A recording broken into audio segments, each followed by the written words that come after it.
Hello and welcome to DFS Coach Talk.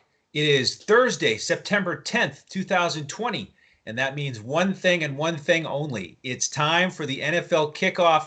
We're here for real. We're not even messing around with the preseason. We're going right to the games, and I am psyched to be here with my NFL partner, Sugar Shane Caldwell, known as DET Sports Shane.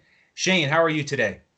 I'm pumped up as usual. A lot of people were talking about NFL not having a season and worried about it. And I kept telling everyone, don't worry about it. They have really strict protocols. They're doing a great job. And the NFL's done an excellent job. And I'm so excited we're here for NFL kickoff on Thursday. It snuck up on everyone because there's no preseason. And some people were talking about, not sure if there's a season. So we're here, and it's awesome that we're going to get a full slate of NFL football, and I just love everything going on with the league right now. It's going to be exciting, and we'll have some fans in the stands at Arrowhead Stadium in Kansas City tonight. They're going to be about 22% capacity, so I don't know, somewhere around 16,000 fans is what I'm hearing. So we'll have some fans scattered in there, but then on Sunday, a lot of stadiums will be completely empty. So it's going to be really interesting watching this football. Like, you're going to be able to really hear everything, and we still don't know what's going to happen with the artificial noise too. So there's all kinds of interesting things, but the NFL has done a great job with the week one matchups. These matchups are awesome, division rivals,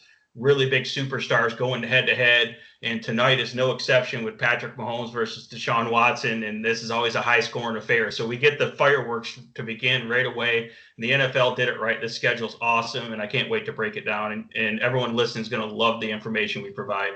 Yeah, absolutely. You're right. Great first game here tonight, the Showdown slate. So we are going to break that down. Huge contests on both DraftKings and FanDuel. So we want to help you prepare for that. We're also going to break down the Sunday main slate.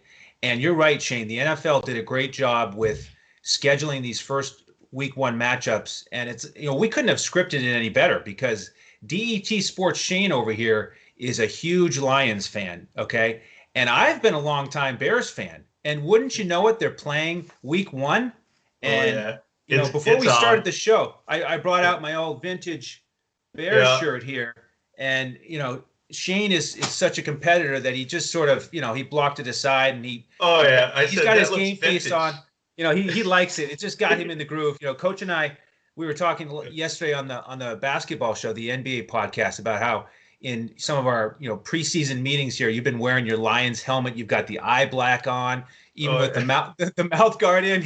You're all business. So if you all are new to the show, we did a bunch of NFL preview shows, team by team, way back in April, and we dug in early to get ready for this season, and now we're ready to go on the main show here. But the thing about us is we get really intense about these slates. We dive in. We're very competitive to try to build winning lineups for our members. And, we get competitive with each other. So it's going to be an interesting season here, Shane, as we work hard to build winners for our members. And we try to bring our points forward with each other here to, end up with the best pick. So, I'm really looking forward to doing all that with you this season. Yeah, it's going to be exciting. This season there's more unknowns than any other NFL season. I mean, even expert beat writers are still trying to figure things out. And so all the experts are kind of scrambling, and I love it because we've been studying these rosters since the spring and throughout the summer. And a lot of the stuff that we predicted and talked about is playing out now in training camps, and it's about to play out in the regular season. So just the big change of the rosters and the fact that most people don't even realize how much these teams have changed because of everything going on in the world right now, that's a huge advantage for us. And if people do not understand it, they're just going to look at last year's stats and just plug those into these matchups. And that's not the best way to go about it. So I love week one because I feel like it gives us a huge edge because of all those moving parts and all the unknowns there.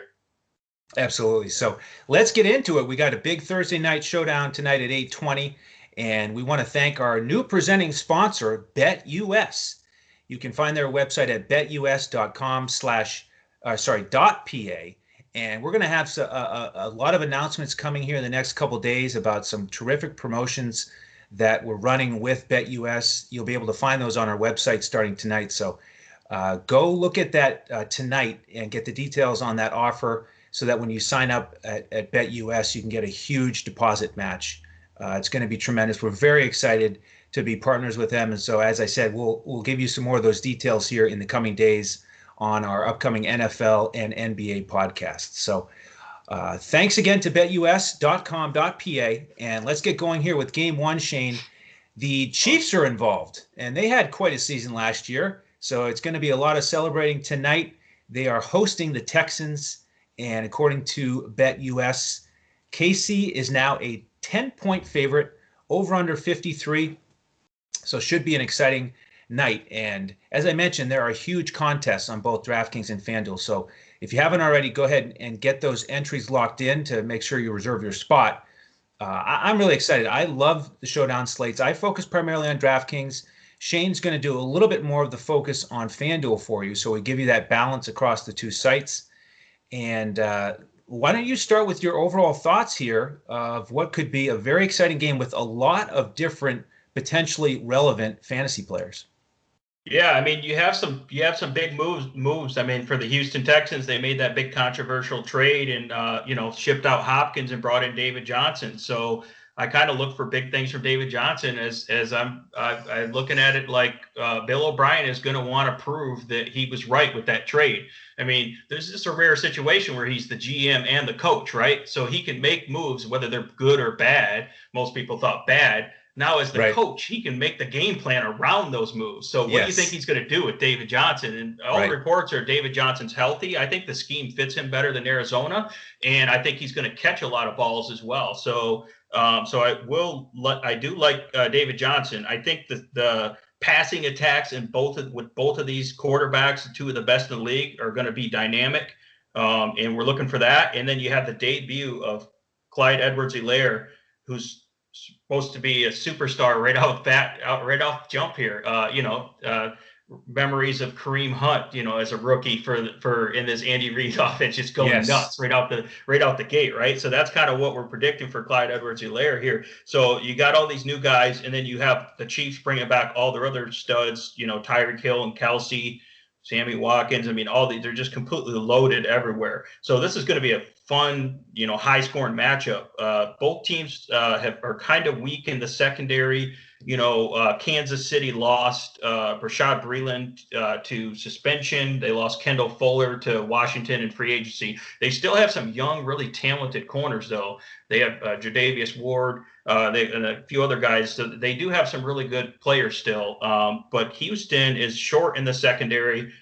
Their corner that they were counting on, Gary and Conley's out as well. So all this adds up to a lot of scoring, especially in the pass game, but the running games are really exciting with these running backs being able to catch the ball as well. And when we're looking at the Showdown slate, pricing here, Deshaun Watson for the Texans. I like Deshaun Watson. He's obviously going to get, even if they get down, it's a good game script for him. He's usually pretty good against Kansas City. He's $15,000 on the FanDuel for the FanDuel site there for the Showdown, and $11,800 on DK. I like Will Fuller to kind of take over that number one wide receiver role. It's not a really easy matchup if he's going to going against Ward for Kansas City. But Will Fuller, I think, is going to be great. I think that he's better than just a one-trick pony. I saw him develop as a short and intermediate route runner last year, where I know before he was just a burner, where he would just go down the field for deep balls. So I think he's going to take over. So I do like Will Fuller tonight, 10,500 on FanDuel, 8,000 on DK. And like I mentioned, I like David Johnson. David Johnson, I think, is going to have a huge role in the running and the passing attack. 11,500 on FanDuel and 7,600 on DK. That seems pretty cheap on DK for a guy that catches balls as well. Brandon Cooks is looking like he's limited to doubtful for this game so far. So even if he plays, he might be limited. So that upgrades Kenny Stills as another value play, 7,500 on FanDuel, 4,600 on DK. You got Randall Cobb in the slot. He has a good matchup in the slot there. So I think he could be pretty solid as well. 8,500 on FanDuel, 4,200 on DK. He's the new slot guy there, and they've never had a real quick, smaller slot guy in there with Deshaun Watson. So I think he could do big things. And then you got the dilemma here what are you going to do with these tight ends? You got Darren Fells and Jordan Akins. I look at Darren Fells, even though he was really good as a pass-catching red zone threat last year. I think he had 7 or 8 touchdowns. He was excellent, kind of posting people up. But he's an excellent blocker, Darren Fells. So I think Darren Fells will be blocking more. And I look for Jordan Akins to have a bigger contribution in the receiving game. And we're getting reports out of training camp that Jordan Akins has been great in the receiving game so far. So I like him. Jordan Akins is $5,000 FanDuel, $3,200 on DK. So there's a good value play there. So that's kind of where I'm at with the Texans. What are you thinking there?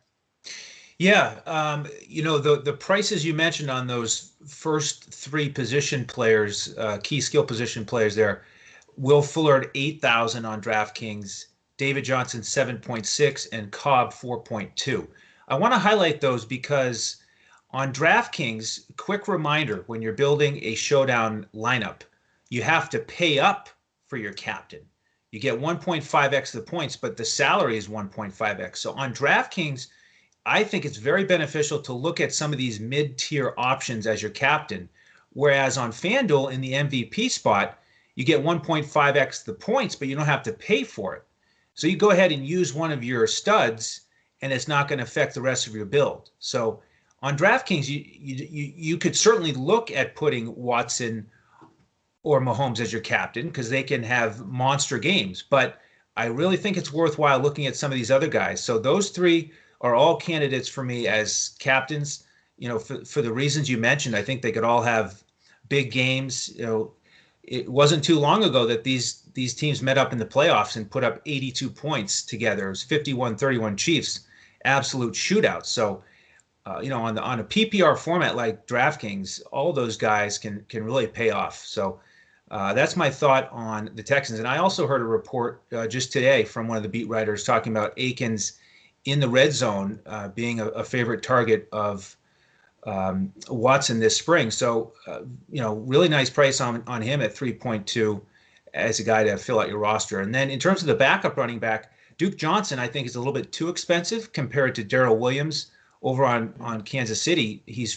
Duke Johnson 4.8 on DraftKings. Daryl Williams only 1.8. So I think he's a little bit mispriced. So with that as a transition over to the Kansas City side, what are your thoughts on the Chiefs? Yeah, I mean, you got Patrick. It all starts with Patrick Mahomes, and this guy's healthy. I mean, he's obviously he's instantly one of the greatest of all time, even though he hasn't played that long, right? But that's right. It's 16,500 on FanDuel, but definitely worth paying up for there. 12,600 on DraftKings, but again, you probably won't be able to put him in your captain slot because he's going to run you up. I think it was like 18,900, and that's going to kind of tank the rest of your lineup. That's going to be pretty difficult. So, but you can put him in the normal slot and correlate him with the receiver, for example, right, at the captain spot. And so you got Mahomes there. I mean, he's going to be highly owned, but you kind of have to eat the chalk there unless you're going really contrarian. And then, of course, you have Clyde Edwards-Helaire. He's pretty reasonable, 12,000 on FanDuel, 8,800 on DK. That's pretty much too cheap for a guy that's going to be pretty much a bell cow and it's going to do everything. He's a playmaker and he's tailor-made. They handpicked him for this offense, and that's why they took him in the first round. So he's going to be excellent. Excited to watch him play for sure in a great matchup against a pretty weak Texans D. And then you got Tyreek Hill. He's going to be getting covered by Bradley Roby, who's probably their best corner for the Texans, but Tyreek Hill will also go into the slot where he can get a mismatch. And I believe they have Hargraves in their playing slot, if I remember right. So they're going to be able to get some major mismatches here for Tyreek Hill, and I think he can actually absolutely torch them. Of course, Travis Kelce has also traditionally torched the Texans as well. So that's one of the big decisions here is, are you going Tyreek Hill or Kelce, or are you trying to figure out a way to fit them both here? That's going to be the pivotal decision here in this slate. And you got them priced very similar. Tyreek Hill, 13,000 on FanDuel, Kelce, 13,500. DraftKings, you got Tyreek Hill, 10,400. Kelce, a value on DK at 9,200. I'm leaning towards Tyreek Hill because the big playability, but you can never discount Kelce. He has 2 to 3 touchdown upside. Obviously he torches these guys as well. But I like the matchup for Hill. Sammy Watkins I like him on DK at 5,800. He's decent also on FanDuel at 9,000. He will also be in the slot, probably more than Tyreek Hill, and get that Vernon Hargreaves great matchup there. So he's got a great matchup. And then Shane, he's a Hall of Famer in week 1. Remember last year he had those 3 touchdown catches and then didn't catch any more the rest of the regular season?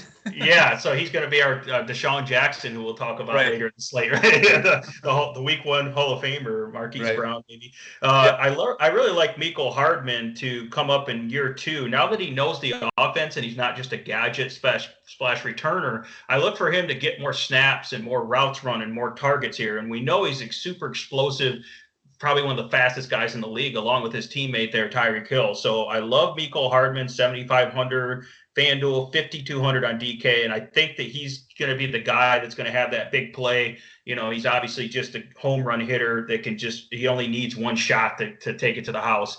And I think he's going to get more run. Now, a lot of people are going to be on Demarcus Robinson, and I don't blame them. On DK, he's only $2,200. And he's still technically their starting wide receiver in 3 wide receiver sets. But I feel like Mecole Hardman is going to eat into his target share a little bit as he gets on the field. So those guys are kind of split in time, but I like the upside of Hardman better, where Demarcus Robinson is a little more safe, more of a cash game play. He's 6,000 on FanDuel, but again, 2,200, he's way low on DK, which is going to warrant some ownership for him there. And then you have Daryl Williams, who you pointed out. I noticed the same thing. He's 1,800 on DraftKings, so everyone's going to be plugging him on DraftKings so they can load up on the studs. The problem is with that lineup construction, are you all going to have the same lineups? How can you differentiate on your slate? But you have to pay attention to Daryl Williams. He's $6,000 on FanDuel, 1,800 on DK. He's a powerful back. You know, he's got good balance. He's just strong. He's definitely going to be the red zone goal line type back. And keep in mind, he has a lot more experience in this offense in terms of knowing the plays and everything than Clyde Edwards-Helaire, who's had a really condensed offseason. So that's where you got to be really careful with these rookies here. So that's why I think you can actually play Edwards-Helaire and Daryl Williams together in a lineup, which would normally be crazy. But in this slate at those prices, I think you could actually do that because Daryl Williams might be the closer. If Edwards-Helaire just has a great first half and goes off, they'd be like, okay, we know he's our guy. Let's just let Daryl Williams just pound the ball in the second half if they get a lead here. And on the other side, I can see the Texans trying to pound the ball with David Johnson because they want to slow down the Kansas City offense and keep them off the field too, which they've done that last year. They had a game against Kansas City where they almost beat them by pounding the ball down their throat. But can you do that? Because Mahomes can put up a 20-point lead on you in the blink of an eye. They kind of learned that last year in the playoffs, right? He can score quick on here, right? So that's kind of what I'm looking at here.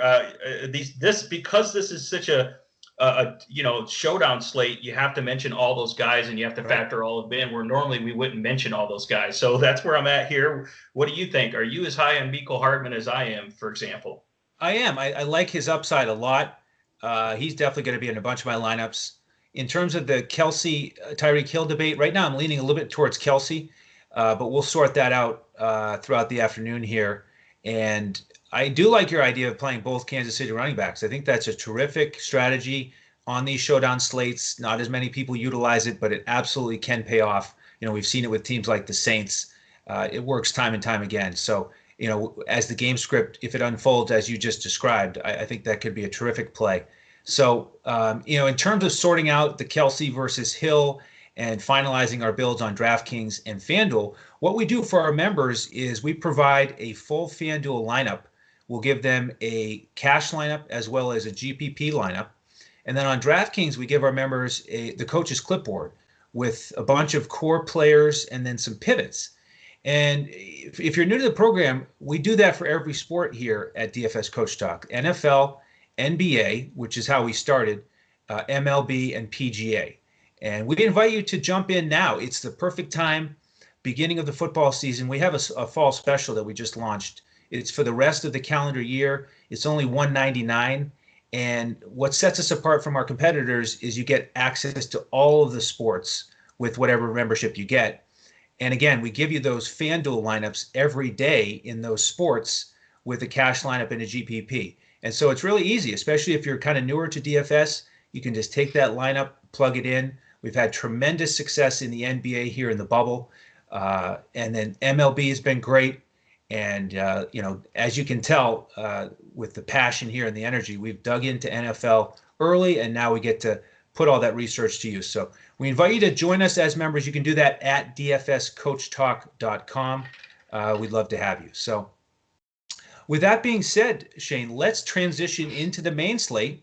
And to give folks, again, an overview of our plan for the season, we're going to do this show so it'll air by Thursday, hopefully midday, as a matter of routine, so that you can get the Thursday night Showdown preview and then the main slate the main slate preview, which you can listen to, on Thursday, or you can pause the recording and listen to it on Friday. Get your build started, and then we're going to do a second podcast Saturday night that will post late Saturday night. So if you're up late on the West Coast, you can watch that Saturday night to finalize your lineups for Sunday, or you can listen to it in the morning on Sunday morning with your coffee as you build out your final lineup. So that is our general approach to NFL. So let's get going with the main slate. It's a big one, 12 games, starting with Seattle and Atlanta. And this is a big over-under. It's 49. Seattle right now on betus.com is a 2.5-point favorite. And on DraftKings, Russell Wilson is the number 2 priced quarterback. Matt Ryan is the number 4 priced quarterback. So are you buying into those lines, Shane? Is this a game that you might want to stack or at least get a bunch of exposure to? Yeah, this is a game, in my opinion, you almost have to have exposure to here. I'm kind of more interested in the passing game than I am in the running game, even though the Seahawks love to pound the rock. It still remains to be seen whether they're going to let Russ cook or not. That's the hashtag that's going around, let Russ cook, So, but in this type of game environment, we might have to fire up Russ, at least, in the third and the fourth quarter, he's going to fire up because he's the best at that. So I love the matchups here for the Seahawks, and I also love the passing attack for the Falcons, as I'm still a little nervous about Todd Gurley. Seattle did add Jamal Adams. That's going to help them against the run, help them in coverage. So they got Jamal Adams in a trade from the Jets. So that upgraded their defense. But they do still have some areas where they're a little suspect on the defense there. Let me start with Seattle. So I do like Russell Wilson. I think he's in play here at 8,400 on FanDuel and 7,000 on DK. This is a high over-under. Seattle's the favorites. And the Falcons' defense is not great. They don't have really that great of a pass rush. Their secondary is very suspect now. So I actually like them better against probably the run, just loading the box, trying to stop the run, than I do the pass. So I like Russell Wilson to get a little bit more passing by him than they normally want to give him. So he might get to cook a little bit here. And I think probably my number one guy would be Tyler Lockett. 6,800 on FanDuel, 6,500 on DK. I think Tyler Lockett is going to line up in the slot there. He's going to be a mismatch. The Falcons don't have anyone that can really cover him, so he's going to be really solid there as a slot receiver, just getting a ton of run in the passing game here. And of course, DK Metcalf is awesome as well. He's 6,400 on FanDuel, and he's just a dominant force as well. And he's been training with Russell Wilson all off season, and just great rapport with him, and he's ready for a second year breakout. I just like the slot position in this particular matchup and the experience for Tyler Lockett, but I still like DK Metcalf. So I don't mind playing both of them if you're looking for correlations, but I prefer Lockett over Metcalf. I'm not really that interested in Chris Carson, just because I feel like they're going to ease him back into it after he's dealt with some injuries, and they have Carlos Hyde, who they could use as a backup, as a change of pace guy. So Seattle's obviously wants to run the ball, but I think the Falcons will be decent against the run this year, at least competitive. Where you can really get them is in the passing game. So that's why I think they're gonna pass more.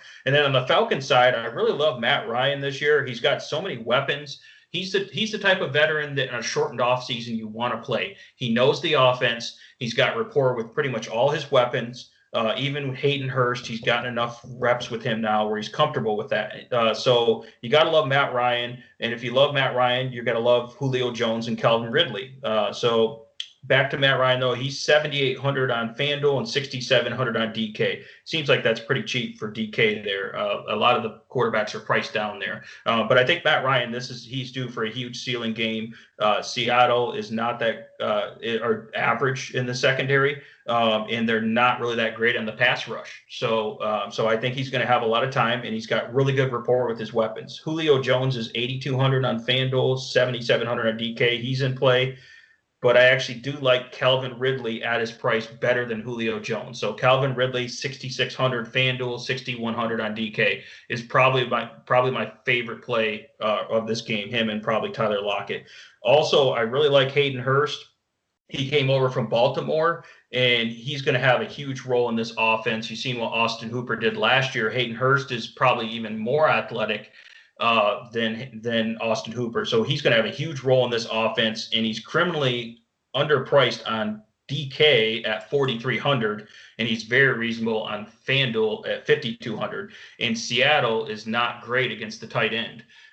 So I like him. Sometimes he'll be going up against like KJ Wright, for example. So I think Hayden Hurst is way too good of an athlete, and I think he could exploit their weakness on defense here. I think Seattle's going to be good against the run, so that's why I'm not really on Todd Gurley, even though Todd Gurley, if he's fresh, can be a weapon in the passing and running game here. But I just have a hard time trusting the running backs in this game for some reason, and I'm focused on the passing game. And I love those players that in the passing game, and I love both quarterbacks, and that's kind of where I'm at here. And it just depends on where you want to correlate and what's your roster construction, but you got to consider these guys in this game here. Yeah, nice breakdown. I'm with you overall. I think I want to avoid the backfield for the Seahawks because of the prices and all the other factors you mentioned.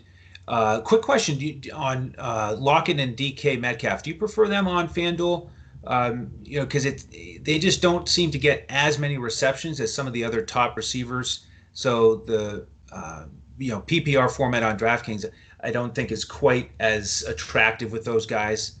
I think Lockett will at 6,500. I think Lockett will get a little bit more volume. I know DK Metcalf actually had a lot of volume at the very end of the year. But like I said, with the mismatch, they'll look to exploit that in the slot there. I like Lockett to actually get more volume, where DK is more of a splash player, like more of a FanDuel play for me, even though at the end of the year it was a little different than that. But that's traditionally how they've been. So I still like them on both sites. But certain players, depending on, again, roster construction, you may like on better. You may like the Seattle guys better on certain sites there. Where Calvin Ridley at 6,100 on DK, he's pretty hard to pass up because he can get both volume, big plays, and he always scores touchdowns a lot as well. So he's really good. Yeah. I do like Ridley. He is priced up though from last year, and Julio had a big game against Seattle last year. So Julio's certainly still in the mix for me. But same thing on these running backs. I'm going to avoid them like you. And I'm also very interested in Hayden Hurst. Like you said, big role last year for Hooper. Nice price for a tight end who could get a lot of looks in this offense. So, all right, let's go to game 2. It is Cleveland against the Ravens. And my question to you is about this over-under. It seems a little bit high to me. All right, on betus.com, Baltimore 7.5-point favorites, which makes sense. The over-under is 48.5. And the reason that jumps out at me is just comparing it to the Bucs-Saints game later in the afternoon, which is an over-under 48. So I'm curious where the offense is going to come from here, because the Ravens, as we know, are a terrific defense. Last year, they were 6th against the pass and 5th against the run. Now, I know you're excited about Cleveland's running game this year with Stefanski, but is there anybody that you'd play from Cleveland here on the opener against this stout Ravens defense? The short answer is no. So I think that the Baltimore Ravens are destined for a Super Bowl run, and I think they're the only team. I mean, this is really too early, but you know how much I love Baltimore this year. They're the only team that can compete with the Chiefs, and I think this defense is absolutely loaded and ridiculous. So they brought over Calais Campbell on top of everyone else they have. So I just think they're completely loaded and dominant. And I know that the Browns have an improved offensive line, and they have a lot of weapons, and Baker Mayfield looks a little better, and I love their running game and their new scheme. But keep in mind, shortened offseason, new coaching staff, a lot of new players, in a new scheme here. So going against this dominant defense. So I do like Cleveland for the 2020 season, just not in this week 1 matchup. Okay. So I pump the brakes a little bit. I could see, Nick Chubb, who I love, I can't pay that much for him. 7,500 on FanDuel, 6,500 DK. Can't really pay that much for him. That would be very contrarian. He did have one big game against Baltimore last year, and then one game where he pretty much got shut down. So he's that talented where you could do it, but I'm not going to try to gamble on that. Kareem Hunt could get some work in the passing game, though. They could actually run 2 running back sets here and run Kareem Hunt in the slot. Yep. So that makes it a little exciting. He's 5,100 on DK. I would probably focus him on DK 5,100, where literally he's the type of guy that could get 8 catches out of the slot and out of the backfield. So Kareem Hunt is in play here, even though he's not one of my favorite running backs. It's just because he's going to get that garbage time, a lot of those catches, because I expect him to be down in this game. I don't really trust Odell Beckham. I can see some people playing him because he's 5,900 on DK, 6,900 on FanDuel, and he's looked great in camp. He's having a great camp. Him and Baker has good chemistry. He seems to work better in this scheme. But the Ravens are just loaded at the secondary. They're absolutely shut down corners no matter which way you look at it. So I have a really hard time playing him in that environment there. I would play the Ravens defense against the Browns, though. They're 4,800 on FanDuel, and they're pretty cheap on DK at 3,100. So I like the Ravens defense as one of the plays here you can certainly go to and feel pretty good about, even though the Browns have some talent. And then I guess it goes to the Ravens. Are you going to play Lamar Jackson? Lamar Jackson's 9,400 on FanDuel, 8,100 on DK. I'm not going to be paying up for Lamar Jackson. I'm sure a lot of people will. Because the theory is he's going to be an improved passer this year, which I think he is. I think he's going to pass more, but I feel like he's going to run less this year. Why would you have him running around and have that many rushing attempts, especially this early in the year when you're looking to go on a Super Bowl run? You need to protect him. So I feel like they're going to just be a little bit more traditional, give the running backs more run here, more carries, instead of Lamar trying to run himself. He'll have a few scrambles. So I don't look at that. Lamar Jackson is a guy that's going to have this huge rushing game, like a 100-yard rushing game. And I know he's capable, but I don't think they want to do that. But I do look for him to improve in the passing game. And then you have to look at Mark Ingram, just because the Browns aren't really that good against the run. And this running attack is the most dominant running attack in the league. So Mark Ingram's $7,000 on FanDuel, and he's priced down a little bit because it's PPR on DK at 5,500. But you have to consider Mark Ingram. He's definitely a good play. You got J.K. Dobbins kind of behind him in the $5,000 range. I'm not sure if he's ready for a full workload yet, but he could get that garbage time in the second half where they give him some run. So he's kind of in the mix there as well, but I'm not really high on him. I really love Mark Andrews here, $7,400 on FanDuel and $6,000 on DK. Mark Andrews is still going to be the number one receiver, the primary target. I don't even really look at him as a tight end, which is great. I love the tight ends that are basically playing that big slot wide receiver, and that's Mark Andrews. So like I said, Lamar Jackson is going to be passing more. Mark Andrews is his primary target. And, of course, this is going to be mega chalk. He kind of surprised people in week 1 last year is Marquis Hollywood Brown here. So Hollywood Brown is 5,900 on FanDuel and 51 on DK. And I think he's going to be mega chalky. So that's the only thing I don't like about him is his high ownership. And I don't really like the game script, the fact that I feel like they're going to be out to a big lead most of the game and not need to pass as much in the second half. But other than that, Marquise Brown is really good. But the only thing that makes me nervous about him, besides the high ownership that I'm projecting, is that he's going to go up against Denzel Ward, who I think is a really good cornerback. And I feel like the Browns could even shadow him. So I'm not sure if they're gonna, but they could shadow him because that's their number one receiver by far. And then the Browns have their number one corner following him and could match up against him because he does have speed and Ward there. So that's what makes me nervous about Marquise Brown, even though I do agree with the chalk play that he could really have a monster game here. But I'm not wanting to go there as much because of the high ownership in the matchup. I'm with you on this game. Mark Andrews is my favorite target for the Ravens. Just a lot more reliable and get a little bit of a different lineup if you pay up for tight end a little bit. And it will be a game changer if Lamar runs less this season. He had over 1,200 yards rushing last year and 7 rushing touchdowns. Just incredible. And he was efficient also passing. 36 touchdowns, only 6 interceptions. Just didn't work out against the Titans in the playoffs. So That'll be fun to watch how he develops and adjusts his game over time to try to stay healthy. Um, on the Cleveland side, I'm going to avoid them as well with the tough matchup. I do want to point out interesting number here with OBJ. 16 games last year, he caught 74 balls, and Austin Hooper caught 75 balls in only 13 games. So just interesting to look at those numbers. OBJ historically has been much more expensive, more like 8,000 on DraftKings. He's only 5.9, so very cheap for a guy with that much talent. But I'm going to wait and wait for a better matchup before I invest in him. Exactly. All right. Next game is another 1 o'clock kickoff. It's the Jets and the Bills, NFC East battle, expected to be lower scoring. Buffalo favored by 7. Over-under is only 39.5. And the skill position players for the Jets, for me, just aren't really that exciting. Another year on the tires for Le'Veon Bell.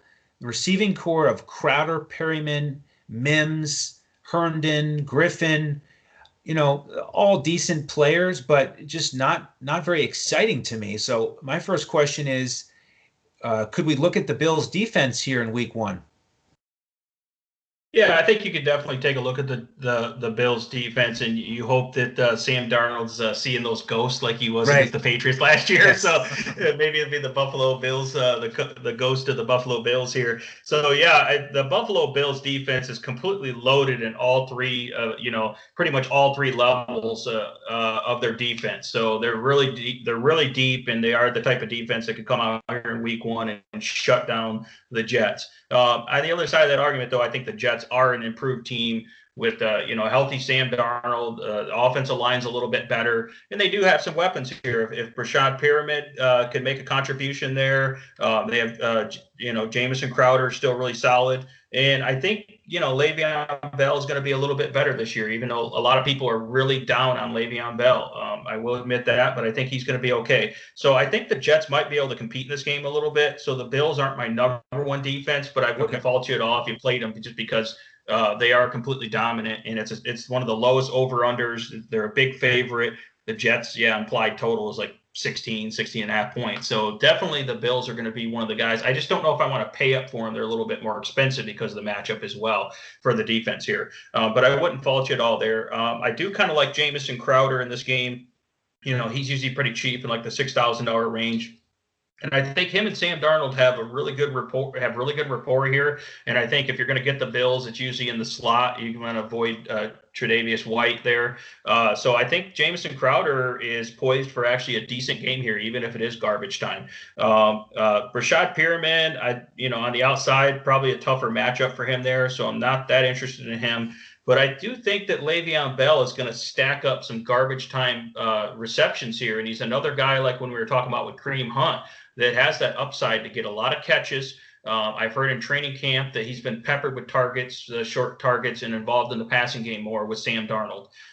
Keep in mind, last year they had a really bad O-line. Sam Darnold was out for a little bit with mono, so they didn't get that full chemistry. And I know that Adam Gase, the coach, hates Le'Veon Bell, and he loves Frank Gore. Frank Gore is his long-lost son, and Frank Gore's in there, right? So that's the issue there. But I like how the fact that that's going to lower Le'Veon Bell's ownership so much. Everyone is way off him in the DFS world, the season-long world. So that's where I think if you could get Le'Veon Bell at low ownership and he gets in the end zone and he breaks off a couple good runs, and then let's say he gets 6 to 8 catches, which I think he's capable of, he can pay off his salary. $5,600 on DK, I think is pretty cheap for Le'Veon Bell. So I actually don't mind him, even though he's going up against a really good defense. I think he can actually get a little bit of contributions in the pass game here and get some rushing yards. And he's $6,500 on FanDuel. So Le'Veon Bell's not my favorite play, but I am considering him, and I'm not completely eliminating him like probably a lot of people are. I think you can get him at low ownership, probably more of a GPP guy if you're trying to get an edge there by getting Le'Veon Bell at 2-3% ownership because people are off him because of the matchup and the history here. So and then on the Bills side, I can see people definitely loading up on the passing game here. the reports out of camp, Josh Allen has improved his accuracy as a deep ball thrower. He's got a good arm, but he's had accuracy issues. He's got his new weapon in Stephon Diggs there. He's got John Brown. He's got Beasley in the slot, so he's got a lot of weapons there, Singletary out of the backfield. So I like Josh Allen. He's 7,900 on FanDuel and 6,500 on DK. And we talked about how the Jets lost some guys. They lost C.J. Mosley. He opted out due to COVID. He was their starting middle linebacker, who was really good. And they lost Jamal Adams on the back end. So Josh Allen could be slinging the deep ball to these guys and still get his traditional red zone running that he does, because he's basically their red zone running back, and I don't know if that's going to change, right? So I like Josh Allen here, and he's reasonable. 6,500 on DraftKings is pretty good. And then if you like him, you got to like John Brown. John Brown's 6,100 FanDuel, 5,600 DK. And then Stephon Diggs, even though he's new there, he's really explosive, and he's going to get some targets as well. And he's $6,600 to $6,400 range. So I do like that Bills passing attack here. It's just a matter of, are they going to really need to be slinging the ball around in the second half, and they're just going to take the air out of the ball? I'm not really interested in the Bills running backs as much. I know that they have, Singletary's good, and they have their rookie, Zach Moss, in the mix there, but I'm not really that interested in those guys, just because they're going to be splitting the carries a little bit there. And the Jets are pretty stout against the run, even though they lost some guys. The Jets are more of a pass funnel defense. So that's kind of the breakdown for the Jets-Bills here for what I have. Yeah, I am also more interested in the Bills passing attack. A lot more exciting with Diggs in the mix. It's going to make them a lot tougher to defend. And on the Jets side, I also like Crowder in general on DraftKings. Nice PPR target. And you're right, Le'Veon Bell, coming off a season when he averaged 3.2 yards per carry, to be priced at 5.6, that's obviously too low for his historical output. So we'll see if he can have a game like you described and pay off, or if we have to wait and see in a slightly better matchup if he's still in a similar price tag, if we want to attack him a little bit more. So, all right, well, let's go to the next 1 o'clock game. It's the Las Vegas Raiders against the Panthers. And lots of changes here with the Raiders' new home and the Panthers' new coaching staff, Matt Rule and Joe Brady. Higher over-under here, 47.5. Las Vegas favored by 3. And last year, Carolina was terrible against the run. And Shane, I only have 2 season-long fantasy teams this year, so I can focus on DFS. But on both of them, I have one Josh Jacobs. So can I go all in with him in DFS this week too, and expect that he's going to eat against the Panthers? Yeah, I'm in the same boat. I'm loading up on Josh Jacobs and the daily world, the season long world, and any world here. So I feel like Josh Jacobs will actually be a little bit more involved in the passing game. Not that he's going to be a Christian McCaffrey on the other side of the ball here, but he's going to get more work in the passing game. I like that, and I feel like the offensive line is really good. They're dominant, especially as run blockers. And Chucky's kind of old school. Gruden, he wants to pound the rock. I feel like they had some injuries. Tyrell Williams is out as the wide receiver, so they're relying on some rookie wide receivers now. So again, everything points to they just want to pound the rock here. And when you can exploit this type of matchup, you know what their game plan is going to be. They're going to run it down the Panthers' throat. And even if the Panthers know it, I don't think they can stop it with this big offensive line and a running back like Josh Jacobs. So yeah, I'm really high on Josh Jacobs in this game, as a lot of people will be. And I'd be willing to pay up on FanDuel at 8,200, and the DraftKings seems a little cheap at 6,800 there. So definitely willing to pay for a bell cow that's going to get volume, who's up against a really juicy matchup. I mean, the Panthers are pretty much rebuilding this team on the fly. They got a lot of rookies starting in a shortened offseason with a new coaching system and a new defensive coordinator and a new scheme. So I don't care what coach it is. That's not enough time to get these guys up to speed, and they're about to get punched in the mouth, is in my opinion here. Okay, so I like Josh Jacobs. I even like Derek Carr. Obviously, you wouldn't pay those guys and put those guys in the same lineup, but Derek Carr could shred these guys. He's only 5,900 on DK. I don't think I would pay up for him on FanDuel 7,100 because there's some other guys in that range that I probably like better. But Derek Carr in a GPP on DK 5,900 wouldn't be bad. He can throw to Henry Ruggs. Henry Ruggs is 5,100 on both sites, and obviously that guy's explosive. And they picked him really early in the draft, so don't think they're not going to target him a lot. Right. And great matchups in Carolina's secondary, where pretty much they lost all their good guys.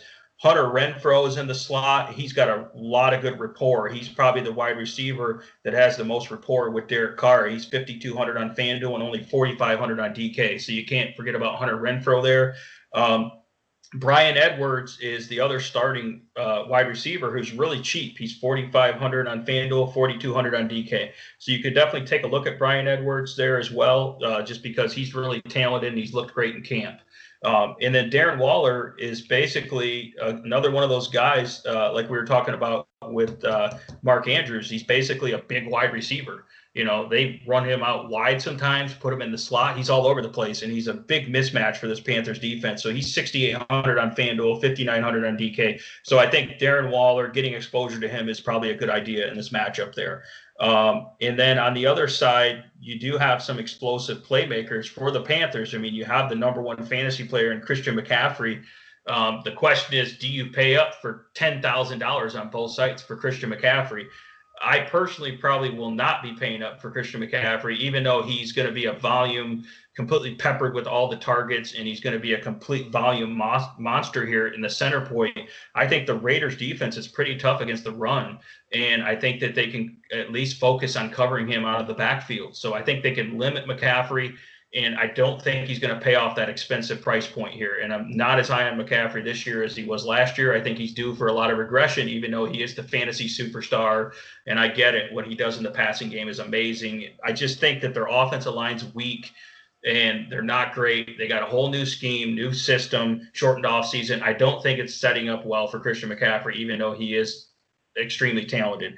I do like DJ Moore at 7,100 on FanDuel, 6,600 on DK. DJ Moore is going to have a great matchup against the Raiders secondary that's pretty inexperienced.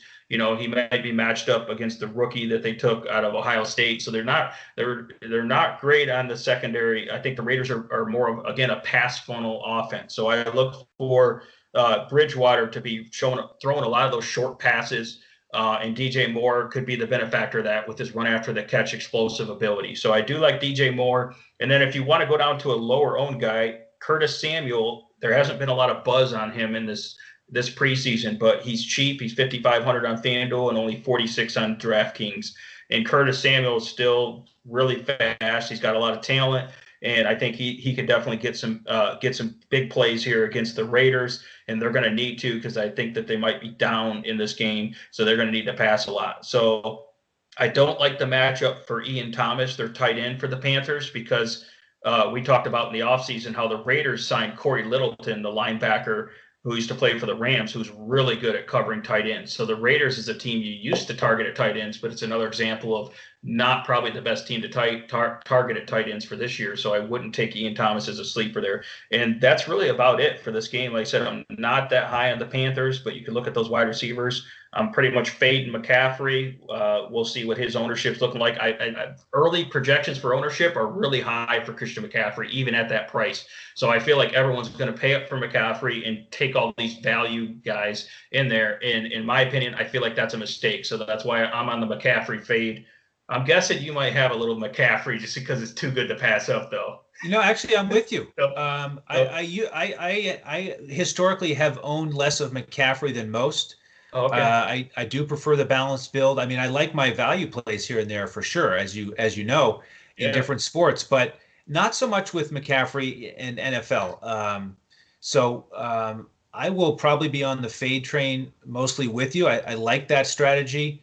And I do think that with the new scheme and the long contract, you got to figure they're going to want to protect him a little bit and not give him that massive workload and just run him into the ground. So I'm all about Josh Jacobs, as we talked about. So I'm glad you confirmed your feelings on that as a strong play. I'll also have some exposure to Waller, just like you. So I'm on the same page with you here, which is good because the next game is the Bears against the Lions. And the challenge here is, are we going to be able to get through this game without coming to blows? It's going to be ugly. So this is fun. We're going to be texting each other a lot during this one, and so I can predict your strategy on this one. I know you're a longtime Lions fan, so here I know what's going to happen here. I mean, there's been no controversy whatsoever this summer with the Bears and who's going to be quarterback. It's been Trubisky all along. The guy is, absolutely paying off his draft status. So and coming in against Detroit, they were last in the league against the pass last year. So this is going to be a stack the Bears passing game for you, right?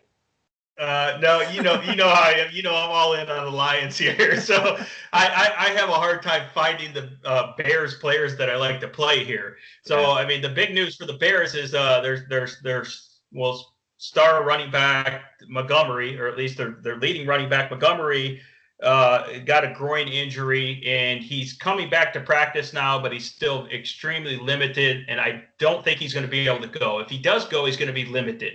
So you're already dealing with kind of a suspect offensive line, and then you're dealing with really not much depth at running back position here. So that really hurts them. I think Tariq Cohen's had a great camp.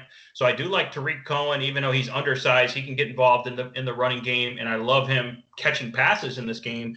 At that, he's one of those guys you play on DK at 4,900 who just racks up some explosive plays.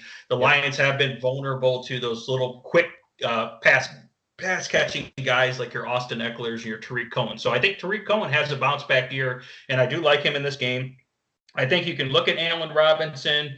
I don't know if I'm going to be paying up for him, but he's 7,200 on FanDuel and 6,500 on DK. I can see him getting a lot of ownership because historically the Lions have been really bad against top wide receivers.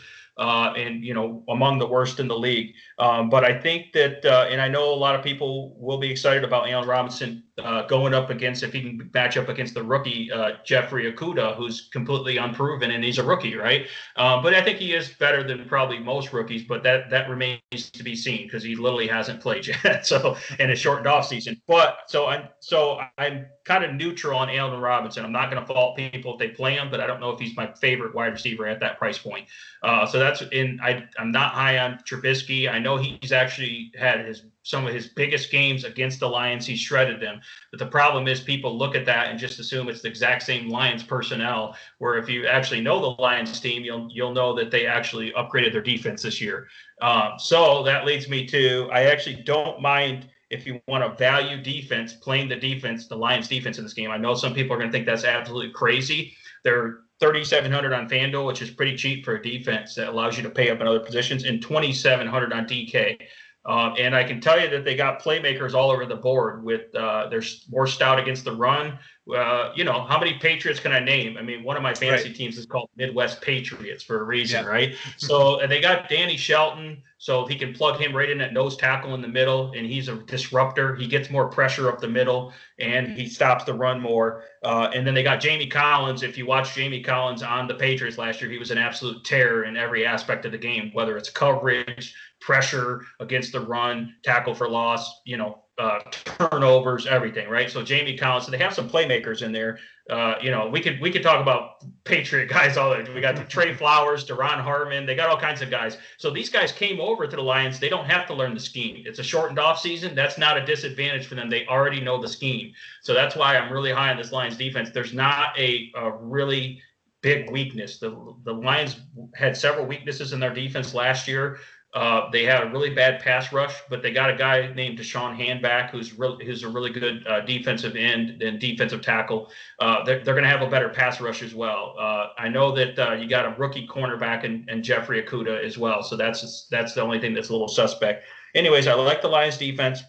And then I will tell you that for the Lions offense, I'm really high on Stafford in general and all his weapons, because again, you have a veteran quarterback, second year in the same offense, who played really well in this offense. He was on pace for almost 5,000 passing yards, except for he got a bad injury. He's back. He's completely healthy, and I will tell you that he's absolutely on fire in training camp. He's completely locked in, and he's looked really sharp. The problem is the Bears defense, I feel like, have a really good pass rush. and that's going to cause a lot of issues for Stafford here. I feel like with Khalil Mack and Robert Quinn that they have with that scheme, I think that they are going to cause some issues for the pass rush in terms of giving Stafford enough time.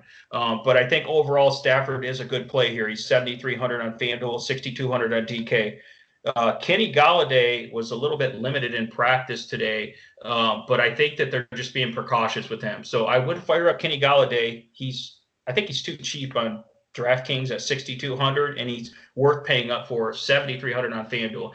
And if Kenny Golladay gets matched up against Jalen Johnson, who's the rookie cornerback for the Bears, or Buster Screen, their other cornerback, besides Kyle Fuller, if he gets matched up with those guys, it's going to be lights out, because I think he can do well against Kyle Fuller if that's the case.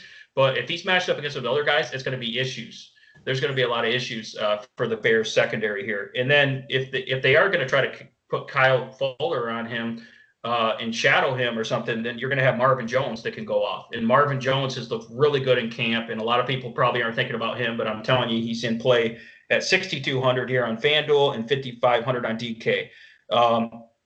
And then other than that, the other guy I like is TJ Hawkinson, and we talked about him back in the summer. He's only 4,200 on DK. And he's 5,300 on FanDuel. Sorry. So TJ Hawkinson also has been absolutely on fire and just annihilating and just scoring a ton of touchdowns and beating coverage and consistently just dominating in camp here. He's back healthy. Stafford loves him. He's a big target everywhere in the field, especially the red zone. So don't forget about TJ Hawkinson. I know he was kind of a one-hit wonder. He had one big game in week 1, and then he went away and got injured. But I like the fact that he went away because people forgot about him. And I'm looking at the training camp reports with all teams, but especially the Lions, obviously. And I think the connection with him and Stafford is strong. So he's a good play. And then the running back, most people are going to probably smartly avoid the Lions running backs. The Bears are stout against the run. They got Akeem Hicks in there. I mean, they're really stout. So it's tough to play those guys. I will tell you that Kerryon Johnson's pretty cheap. He's 4,400 on DK and 5,600 on FanDuel, and I think he's going to get the majority of the early down work. I don't think they got Adrian Peterson, but I don't think he's quite ready. He knows the scheme a little bit from when he played Minnesota, but I think Adrian Peterson will get a few carries, but not that much. So Kerryon Johnson will get his shot at some carries, and the Lions will run the ball pretty consistently because they're trying to offset that pass rush. So Kerryon Johnson is a deep sleeper, but I know it's really tough to play him. But he does look healthy, and the Lions have an upgraded offensive line this year. And then DeAndre Swift is going to play. He's been injured here and there, and I think he's a good guy to target on DraftKings at 4,900 for the passing game. Him and Stafford worked out in Georgia all offseason and had a ton of rapport in the passing game, and DeAndre Swift, I think, is explosive in the passing game. Even though he didn't do that a lot at Georgia, I could see that role. I think he'll be really good for the Lions as well. But of course, it's a full committee, so it's hard to trust the Lions running back. So I know that's a long breakdown, but it's a lot of good information, hopefully. Yeah, absolutely. So, I mean, this is the Detroit man here. So in terms of social media, give Shane a follow. He's at DET Sports Shane. He's got the pulse on the Lions, as you can tell.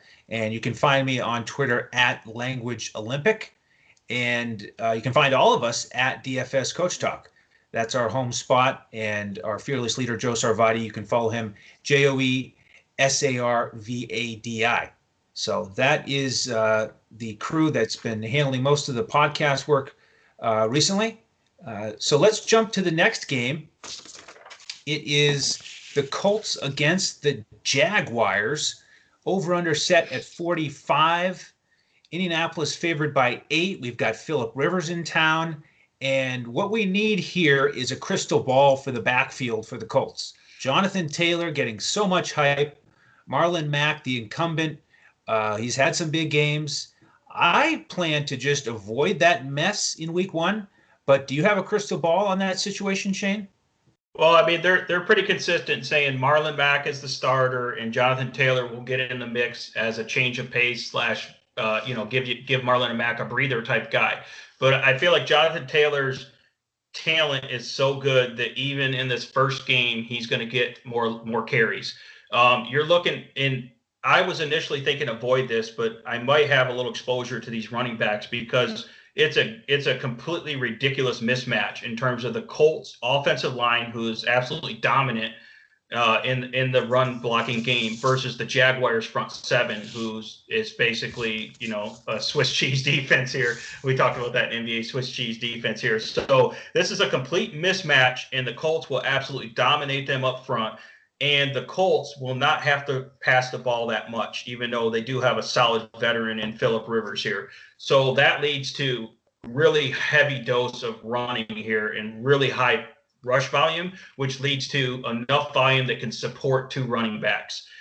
So that's why, and these guys are not super expensive. We got Marlon Mack, 6,100 FanDuel, 5,300 DK. And then Jonathan Taylor on FanDuel is cheaper at 5,400, but he's a little more expensive than Mack on DK at 5,700. So that kind of leads you to believe, okay, Marlon Mack is kind of interesting maybe on DK because he's a little cheaper, and maybe Jonathan Taylor's a little more interesting on FanDuel because he's a little cheaper. But you're looking at, over 30 carries probably for the offense, and these are valuable carries because they're going to absolutely dominate up front. So if you figure each of these guys is getting somewhere between, even if it's 13 to 15 carries, right?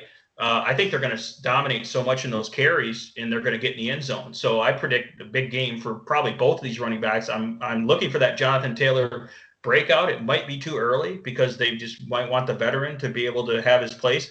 But I think his talent in the combination of the O-line is going to be undeniable. So they can't keep Jonathan Taylor off the field too long, and hopefully he gets some work in the fourth quarter as mop-up duty and just absolutely dominates here. That's kind of what I'm hoping for here with him. Other than the running backs, I like T.Y. Hilton. T.Y. Hilton's going to have a mismatch against this weak Jaguars secondary. They traded away all their good players, so they don't have anyone anymore. T.Y. Hilton has had excellent rapport and excellent play in training camp, and he's had really good rapport with the new veteran quarterback, Phillip Rivers. So think of T.Y. Hilton as the new Keenan Allen to Phillip Rivers, and if you correlate that, then you like T.Y. Hilton at 6,400 on FanDuel or 5,800 on DK. So I like T.Y. Hilton. The only thing working against him is the game script, the fact that I'm kind of thinking the Colts are dominating this game and running the ball more. But T.Y. Hilton could eat with just a small amount of volume and just be dominant here as well. There's no one that can really cover him. And then you can also look at, if you want to value play, Jack Doyle, the tight end. Looks like he's finally healthy. He's been out for a while. It looks like he's healthy. Phillip Rivers likes his tight ends. The Jaguars are pretty bad against the tight end. And on DK in particular, he's 3,600 for Jack Doyle. So if you feel like he's going to be involved in the game plan, he's good. You can also look at the Colts defense. I think they're a really sneaky defense going against this poor offense for the Jaguars. Colts defense, 3,700 on FanDuel, 3,000 on DK. There's a lot of other good defenses in that price range, so I can see people avoiding them. But the Colts are a sneaky defense. They got DeForest Buckner, who's absolutely dominant inside. They got Leonard, who's a Pro Bowl linebacker. They actually have a decent secondary, a bunch of guys like Rocky Sin that you've never heard of, So the Colts are actually good on defense, and they're kind of a sneaky defense this year. So I do like them in this matchup. And then for the Jaguars, it's just a matter if you're thinking garbage time, passing for guys like DJ Chark. DJ Chark is looking like he's really good in camp. He's looking like he's going to have a huge year, but I think the Colts defense can contain him and game plan against him. So that's why I'm not super high on him. But if you like him in tournaments, he's 6,600 on FanDuel, 63 on DK. And then another deep sleeper at the tight end position would be Tyler Eifert. The Jaguars are going to have to pass in this game because I'm thinking they're going to be down. And the Colts aren't as good, not great against the tight end. So Tyler Eifert at 3,300 on DK, 4,600 on FanDuel. He could be a sleeper just because they only have so many targets that are good. Some of their wide receivers are banged up, and they're going to have to pass the ball a lot. And I've heard pretty good reports out of camp on Tyler Eifert and the Gardner Minshew connection there. So that's kind of where I'm at with this game. It's going to be interesting to see how much the Colts offensive line dominates this game, though. It's good. If you like the trenches and really good offensive line play, you're going to like this game. Yeah, my favorite two plays here are the Colts defense. I like that $3,000 price tag on DraftKings. And then Jack Doyle. As you mentioned, Rivers loves throwing to his tight ends. He's done it for years. And Trey Burton is on injured reserve right now. So it's all Jack Doyle all the time. I like that price tag at 3.6. And I do often play two tight ends on DraftKings. And I think this is another week where you can employ that strategy. So All right, next game, we're going to go back to the NFC North again, Shane. It's the Packers and the Vikings. Minnesota, 2.5-point favorites, over under set at 45. And Davante Adams had two monster games against Minnesota last year. Aaron Rodgers wasn't as strong overall. It was really just Adams doing it, and that was about it. But I know there's somebody else on this offense that you like. So why don't we start with the Packers side here? Yeah, just one game note here. For Minnesota's defense, Danielle Hunter is out for this game. I think he's going to be out a couple games. So I thought that was a big deal because he's their number one pass rusher because, of course, they lost Everson Griffin as well after they cut him. So this defense isn't quite the same in terms of pass rush that they've done in the past, which leads us to the Packers offense. With Davante Adams being one of the best receivers in the league. The Minnesota does have a pretty solid secondary, but there are a lot of young, inexperienced guys. They are guys that have good coverage grades and are solid, but I don't think they're any match for Davante Adams, who's one of the best technician route runners and the best wide receivers in the game.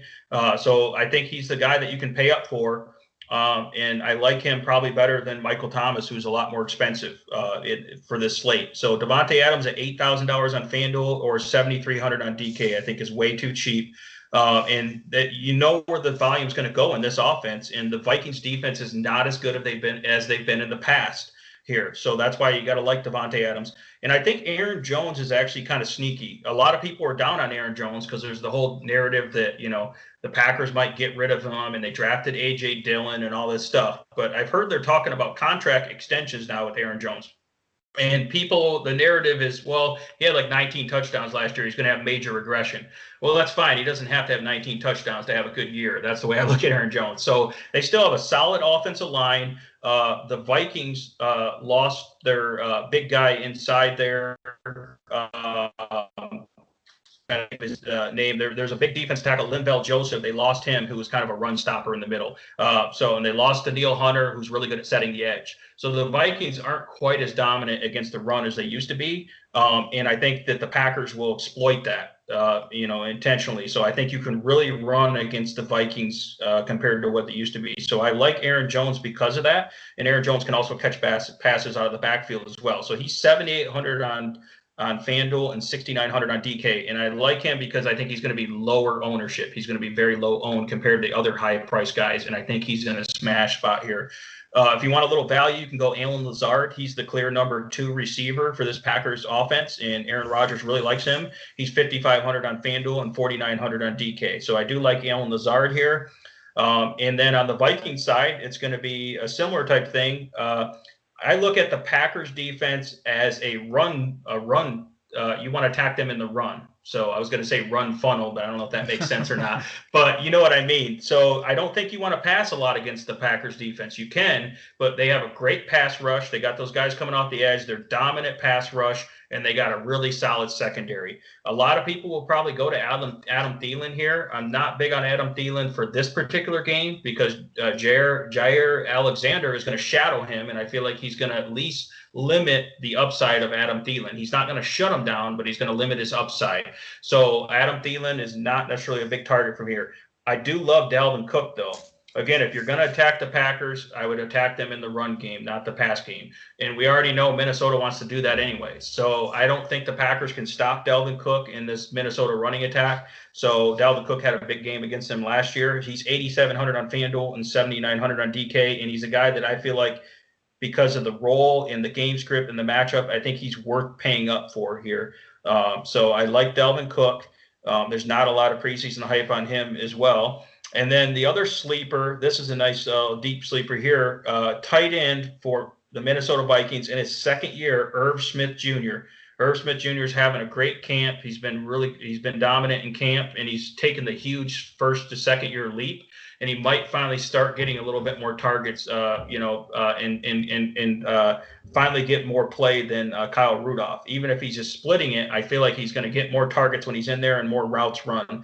He's only $3,100 on DK, which is really cheap, or $4,800 on FanDuel. So there's another deep sleeper there for the tight end position. And this guy's an incredible athlete, and the Packers don't really have anyone that can cover him. They are not that good against tight ends as well. So He's a guy that no one's probably thinking about, that you can get probably at 1% or below ownership, that could have a big game at a low price here. So that's my breakdown here. What do you think about the Packers Vikings here?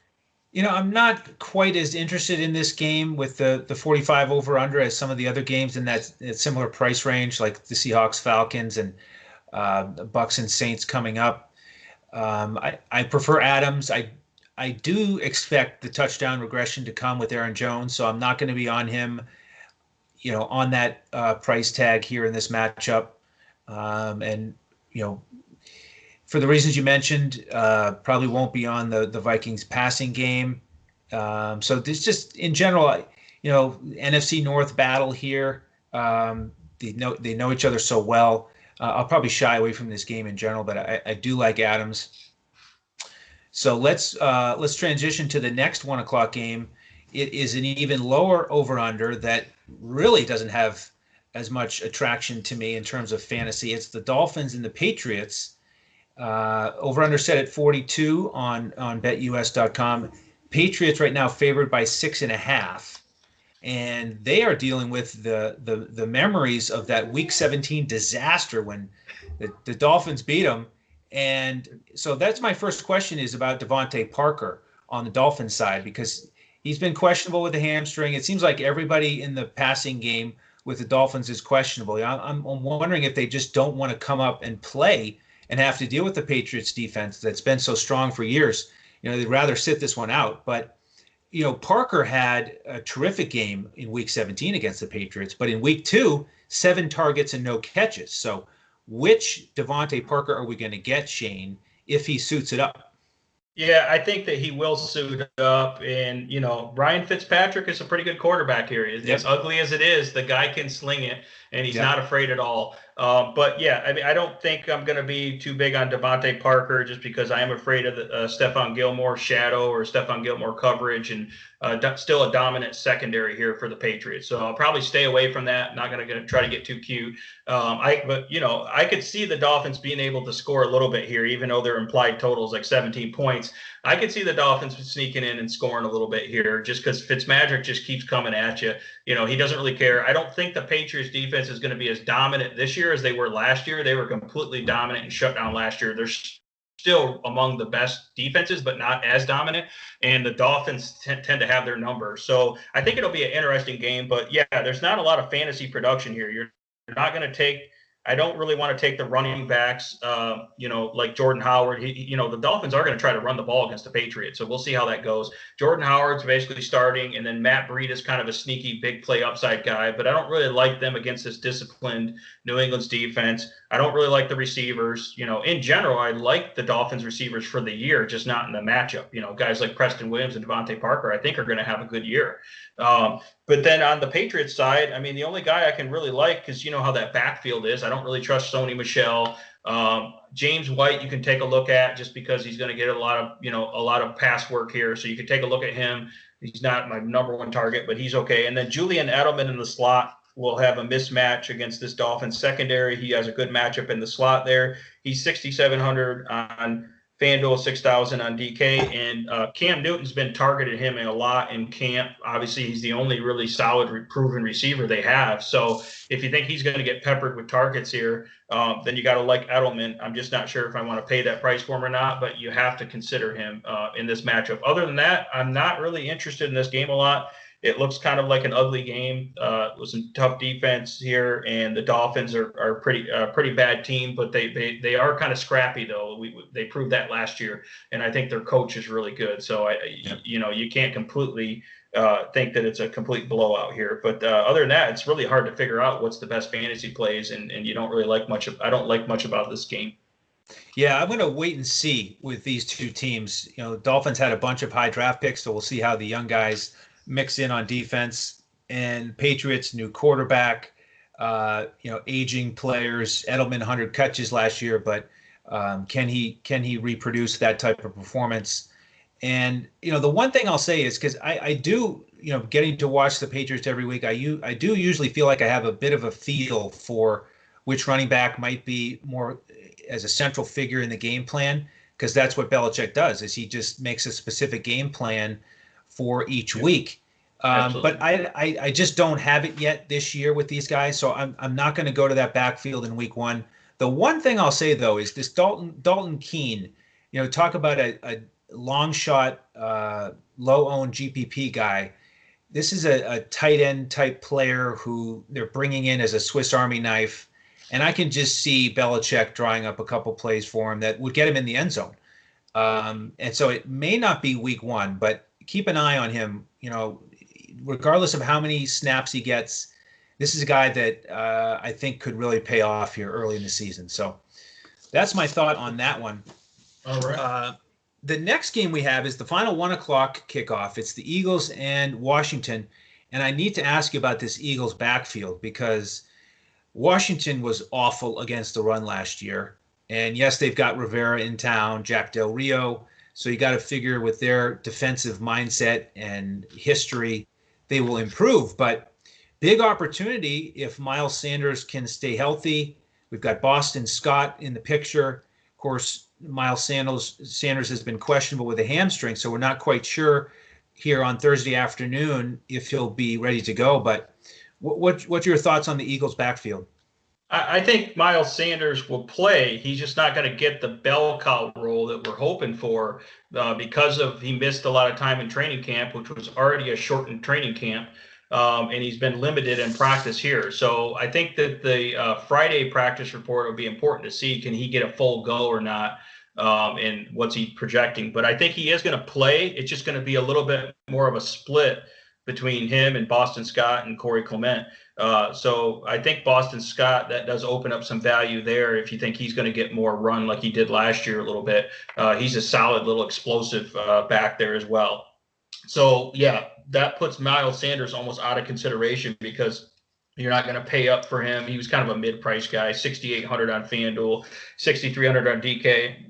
But if you don't think he's going to get a whole workload and he's probably going to be splitting with Boston Scott and other guys, it's a little more of a running back by committee, which we didn't expect that.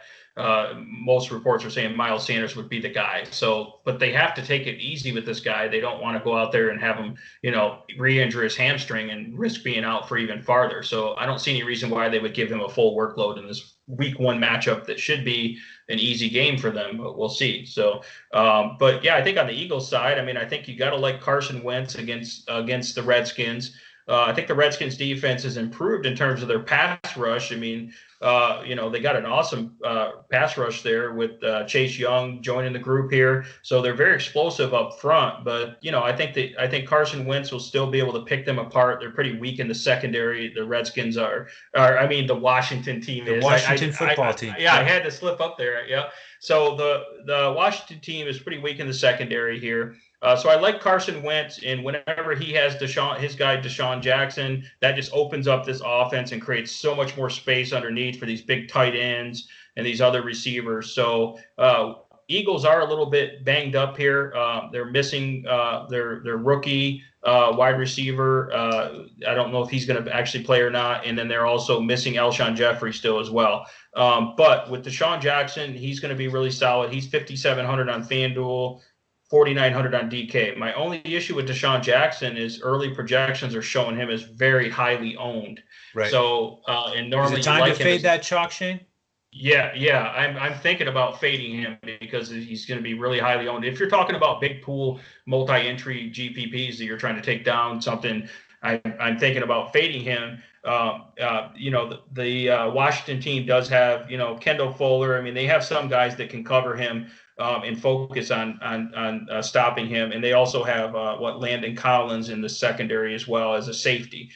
So Deshaun Jackson normally be good, but I'm not really loving the high ownership. I do kind of like, we talked about Boston Scott. Yeah, he's 4,700 to 4,800 on DK. So he's pretty solid play here. The guy's explosive. He can run the ball, and he's definitely good as a receiver.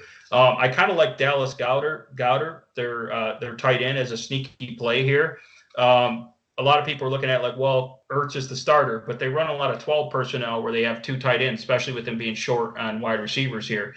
So Dallas Goedert is a really good receiving option. And with Deshaun Jackson creating all that space underneath, I like Dallas Goedert. He's $5,200 on FanDuel and $4,100 on DK. I think it's a good price. So he's a guy that can play really well here.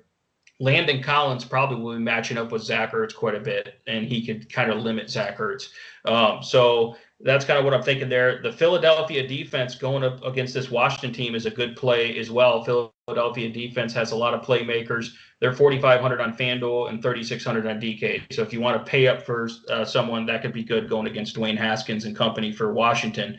And then on the Washington side, I really like Terry McLaurin as the receiver. The guy is just absolutely explosive, and he's just really good route runner. He's really good at catch contested balls. And him and Dwayne Haskins have been in sync here. Dwayne Haskins has looked better in training camp.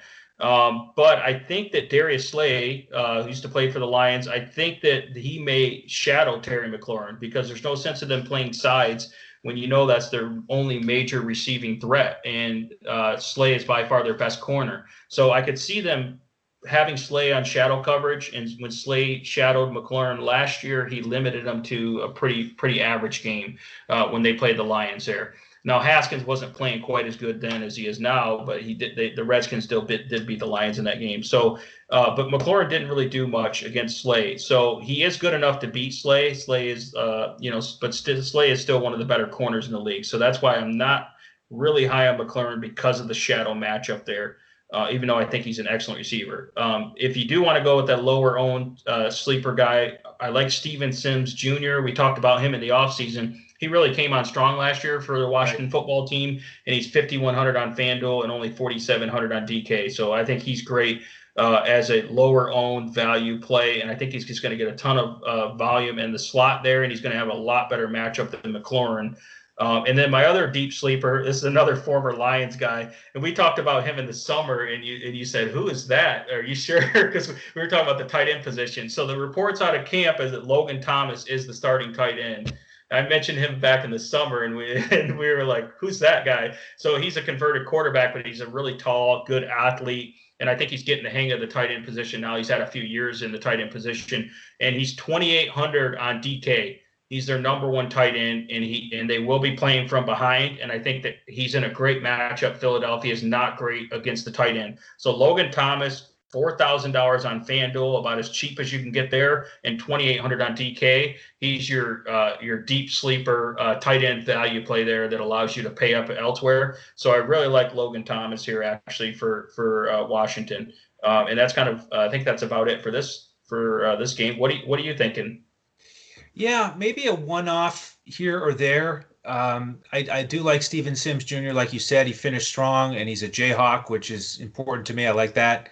And I do have to mention, you mentioned the tough Philly defense against the run. They were third last year, and it's a bit of a wide open situation with the Washington backfield. But I got a kick out of the pricing here on DraftKings. Antonio Gibson, J.D. McKissick, Bryce Love, and Peyton Barber, they're all exactly 4,000 on DraftKings. So they said, you know what? You want to multi-enter? We'll give you 4 choices here. Just swap them in and out, make your 4 lineups, and continue on. But yeah. I'm going to avoid that group. Antonio Gibson is tempting, Swiss Army knife type player. So I'm anxious to see how he starts off the season. I'll keep an eye on him. And then I would like to get some exposure to the Philly backfield. So we'll see on Saturday night's show what the latest is with the injury reports, because that is a nice matchup that would be fun to exploit. All right, before we get to the 4 o'clock games, for those of you who are watching on YouTube, if you could do us a favor, this is a podcast that is going to continue to come in front of the paywall for you. So we'd love it if you could just click the like button and click the subscribe button so that our profile is improved, and you can always have the notification come automatically so that you know when the podcast posts. And if you're just joining us for the first time with NFL, again, we do 7 days a week with the NBA. And the podcast for today, big showdown with the Lakers and Rockets, that's already up on YouTube. So click over and listen to that and build your NBA showdown lineups as well. Thank you so much for that support, by the way. It's greatly appreciated. So, all right, Shane, 3 games to go. Let's hit these 4 o'clock games. Chargers against the Bengals, over under 42.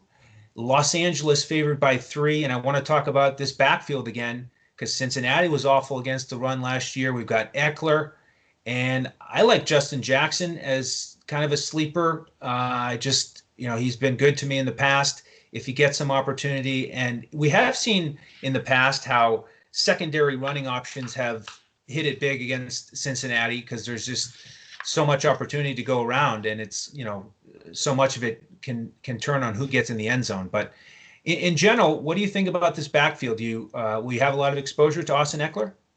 See, I'm a little more contrarian here, and what I'm looking at is I think Cincinnati's going to be a little bit improved on the stopping the run. They were really bad last year. They did add DJ Reader at D tackle, is really good defensive tackle stopping the run. But when you combine a slightly improved Cincinnati defense with a really bad Chargers offensive line, what I think is a bad Chargers offensive line, I don't like that matchup in the trenches. Now, Austin Eckler is kind of a beast for his size. I mean, the guy's super strong. He's just been lighting it up in camp. So I will give you that. Obviously, he does a lot of work out of the backfield there. So I think Austin Eckler is a decent play, but he's not one of my favorite plays because I feel like this matchup's going to be a little tougher than they originally anticipated. And I feel like he's going to be super high owned, and you do have to pay up for him. So I know he went gangbusters last year in week 1, and people are probably going to start thinking about that again and thinking, let's do a repeat on that in Austin Eckler. And it's certainly possible against the Cincinnati team, but I don't know if he's worth paying. For me, $7,700 on FanDuel or $7,000 on DK. Not sure if he's worth it, but I can see why he's going to be super high owned. But it's not my favorite play, but I'm not necessarily saying full fade either on him. I do like Keenan Allen. He's 7,000 on FanDuel, 6,400 on DK. They got Tyrod Taylor's not a bad quarterback. He's obviously not as good as Phillip Rivers, but Keenan Allen is an absolute dominant wide receiver. They'll probably put William Jackson on him from the Bengals, who's a decent corner, but he had a bad year last year. So unless he has a bounce back year, he didn't look as good in coverage last year. So Keenan Allen should be a big part of this game plan here. And they're actually the Bengals have actually been pretty good. They have a safety that was actually pretty good against tight ends. So they actually are pretty good at limiting tight ends. So originally was thinking about Hunter Henry, but I'm a little worried about the matchup there. Hunter Henry would be good because Mike Williams, one of their top receivers, is out. But I'm a little nervous about the matchup. I don't know if it's an excellent matchup here. And I'm not really sure if Tyrod Taylor is as good at getting to the ball, the tight ends like Phillip Rivers was as well. So that's kind of where I'm at the Chargers side. I will say I like the Chargers defense. Chargers defense is $2,800 on DK and $4,200 on FanDuel. You can see the discrepancy there. So maybe a little bit better on DK. The Chargers defense should be solid. I mean, they got those great pass rushers outside. They got some solid players there. They added Linval Joseph, the guy that Minnesota lost, to help stop the run. So I think that they will be able to limit the other side. Now, the other side, I really love Joe Mixon this season. I'm just not sure about this matchup against the Chargers. I think they can limit him, and I don't think it's going to be a very good game script. So that's why I'm not really, into Joe Mixon as one of my top plays. But I like him for this season, just not this week necessarily. He's 7,300 on FanDuel, 6,700 on DK here. Joe Burrow, I think, is going to be an excellent rookie quarterback, but it is still his first game. You think he'll get 60 touchdowns and 6 interceptions this year, like in college? Yeah, I don't think so. No, I don't think he's going to be quite that good. But I think he is going to be one of the better rookie running backs. I just don't like him this early in the year, week 1, first NFL game, shortened off season. I mean, he's got a lot of great weapons. It's just the Chargers added Chris Harris Jr. So, I mean, they got Casey Hayward, Chris Harris Jr. in that secondary. I mean, don't think those guys are not going to cause problems for him. I know that they did lose their starting safety again due to the injury. Who he seems to get injured every year here. But I think that the Chargers have a decent defense here, pretty solid, and they're going to be able to cause issues for the rookie quarterback. Even though I think Joe Burrow is very talented, I just don't think this is going to be his game. So that's kind of where I'm at. I'm kind of limiting my exposure to this game, even though there's going to be some really highly owned players. I'm thinking you're going to have more exposure to this game, though. Well, I probably am more interested in the Chargers backfield than you, so I'm sure my ownership will be a little bit higher there. But other than that, I'll look at the Chargers defense as well and probably fade the Bengals and see how Joe Burrow settles in. But it is going to be fun because, like you said, he's got the weapons. A.G. Green is back, Boyd, Ross, so it's going to be a lot of fun to watch how he settles into the NFL. All right, 2 games left, and Shane, I'm going to call an audible on you. I'm going to go to the Cardinals 49ers game next. Okay. It's a awesome. 4:25 kickoff, and the 49ers are 7-point favorites, over under 48. We know very well. I mean, they made us learn every week, Arizona that is, that they could not defend the tight ends. So is this a Kittle week at 7.2 on DraftKings? Is that too expensive? I think Kittle is going to have a great game. If you look at Deebo Samuel's trying to come back from that injury, their top wide receiver, I don't think he's going to quite make it back in time for week 1. If he does play, he's limited. So I don't think he's going to get any practice in. So, I mean, Kittle is their number one target. And he will get a lot of run here. The problem is there's a lot of value tight ends that I like on this slate. Right. So that's where I'm not really wanting to pay up for Kittle. And then I'm just kind of hoping that Kittle's doing a little bit more blocking, that they get a lead here and they lean more on that run game, which is what San Francisco likes to do. So Kittle is in consideration here. If he fits your roster construction, I'm 100% fine with Kittle. I think he's a great play. But again, I'm trying to avoid, if we're talking about big, large pool GPPs, I'm trying to avoid some of the mega chalk guys that could be like 30% plus owned, which I think Kittle might be in that category. So I'm trying to avoid some of those guys and find something to differentiate that maybe is cheaper and that has the same type of upside at lower ownership to gain an edge. If you're talking about large pool, if you're talking about smaller GPPs or cash games, then Kittle might be a guy that you have to eat the chalk on because he's so dominant in this matchup here, and he's so good. I think also for the 49ers, Jimmy Garoppolo, he kind of completely shredded the Cardinals when he played with them last year. He had a game over 400 yards and 4 touchdowns. He's only 5,800 on DK, so I feel like he's a little bit underpriced in this game where they're going against that fast-paced Cardinals offense, and they're going to have to sling the ball a little bit to keep up with them. The Cardinals have a great offense there as well. So I think Jimmy Garoppolo is a good play on DK at 5,800. On 7,400 on FanDuel, he's a little bit more expensive, so I'm not quite sure about that, but you could pay up for him as a contrarian play. And then Raheem Mostert is 6,200 on FanDuel and 5,800 on DK. It's a good matchup against a pretty weak Cardinals defense here. And you know that their run scheme, and if you feel like he's going to be the guy that gets the volume, which I think he is, then he's a great play. The guy, I mean, in terms of his yards per carry and his touchdowns he gets, he's really good. So I like Raheem Mostert here. And then surprisingly on the Cardinals side, I actually like Kenyon Drake. And here's why I like Kenyon Drake. The 49ers are known as a dominant, stout defense, and they still are pretty dominant. But they did lose to DeForest Buckner, who was that big disruptor in the inside. And also their linebacker, Fred Warner, who's a really good young linebacker. He's limited this week. He's coming off the COVID list.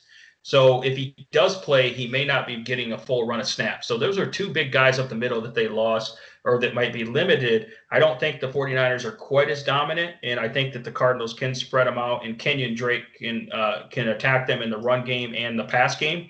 And he's reasonably priced, 6,600 on FanDuel and 6,400 on DraftKings. And Kenyon Drake has been walking around with a walking boot the last couple of weeks in training camp, which I kind of like that because you know what that means? Lower ownership. Because people are looking at those walking boot reports and they're looking at this stout San Fran. So if you want a sneaky play, Kenyon Drake could have a blow-up game here, even though the 49ers are a really tough defense. He's the type of guy, if you want a late hammer, that's a low ownership late hammer in this slate. If you're playing because this would be the last game of this slate, one of the last games, I think he could be a good sneaky play here. And then Kyler Murray is in play here as well. I think that San Fran is still a really good secondary, a very good pass rush, good team. But Kyler Murray is going to run around and get rushing yards. He's got a ton of guys. He's got DeAndre Hopkins out there, Christian Kirk. He's got Larry Fitzgerald still. So he's 7,700 on FanDuel and 6,400 at DK. Seems like a pretty reasonable price for Kyler Murray. And I think he's set for a big game. I don't know that this is my favorite matchup for Kyler Murray, but because of the weapons he has and what he can do with his legs, I do like Kyler Murray in this matchup as well. But I don't think he's going to be one of my top quarterbacks, but he's in play. Okay. Excellent breakdown. Yeah. I also want to mention Dan Arnold, a tight end who came on late. Week 17, 4 catches for 76 and a touchdown. We've hit on a lot of tight ends that we like, so maybe this isn't the week for him. But again, just look for him with more targets, more of an opportunity, more of a solidified role as a guy to look at for lower ownership. That's certainly what we try to do here with a lot of a GPP focus that Shane and I have. Um, all right. So last game here, I was trying to save the best for last. You talked about the late game hammer with Drake potentially, but wouldn't it be fun to stack this Tampa Bay New Orleans game and have it be a shootout to wrap up week one on the main slate? We've got the over under set at 48. New Orleans 3.5 point favorites, and it is a matchup of legends Tom Brady and Drew Brees. The guys have been going back and forth these recent years with records, one-upping each other every week, it seems. So what a great way to kick off the season, like you said at the start of the show, with the matchups here in week one. So are you going to build some stacks of this game? This is an awesome matchup. I mean, like you said, two Hall of Fame quarterbacks, two of the best to ever play the game, and just weapons galore. Tom Brady, first time ever being with a different team with all these weapons. So it's an awesome game script, and it's a 48 over under. But what I can't get away from this game, what I can't ignore is I think both of these defenses are really, really good. And I think people are ignoring that. And so I'm not big on stacking this game. I'm not opposed to getting some exposure to it, but I'm going to be different than probably the group think here. I actually don't love this game, even though there's a lot of superstars here. I feel like the Bucs defense is much improved. I think their secondary is sneaky good. I think their front seven's really good. And I think the Bucs can shut down the running game, but I think they're actually much improved in the passing game, even though they were the worst team, one of the worst teams against wide receivers. For example, last year they got completely shredded. I feel like the way they're going to play with Tom Brady controlling the offense a little bit better, as opposed to Jameis Winston throwing picks and putting the defense in tough spots. I think this Bucs defense is really good, and the Saints defense are also among the best units in the league here. So because of that, I actually like. I think the defenses will limit the upside in the high shootout potential in this game that people are predicting. So with that being said, I do really like Chris Godwin. I feel like he's going to get the matchup in the slot. If he can get on PJ Williams in the slot, I'm all in on Chris Godwin then, right? Because I mean, he's 7,700 on FanDuel and 7,100 on DK. So if you think about him as Tom Brady's basically upgraded Julian Edelman, younger and more athletic Julian Edelman, then you got to like him, right?